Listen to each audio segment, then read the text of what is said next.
Writing differences between. Answer SMART in the SEE and other exams.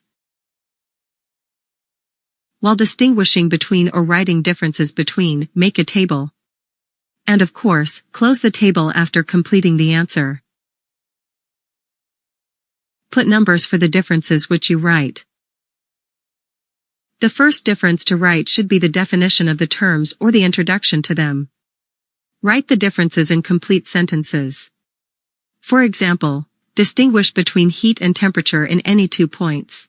The second difference can be any one, but it should always indicate a characteristic feature or property of the term. If you don't write the definition of the terms, then your answer will not be perfect. Here, the definition is missed, but other features are mentioned. The answer is acceptable, but not the SMART one. Always write the properties or the features as the differences. As an example, write any 2 differences between a duck and a bat. Here, the question indirectly intends to ask you the difference between the 2 classes, the aves and the mammal based on the examples given. Write those characteristic features of each, because of which it is an aves or a mammal.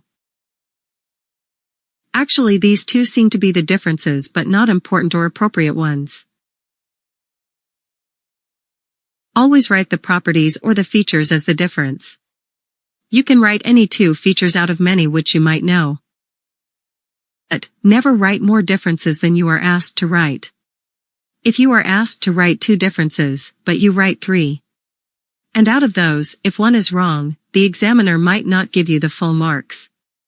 It is like sending 12 players from a side in a football match, which is against the rules. Again, always write contrasting properties or the features as the differences. Never include examples as the differences, write features. Distinguish between gravity and gravitation in 2 postulates. This is the perfect way to write differences in exam and while doing homework as well. If you know more, please suggest. Thank you.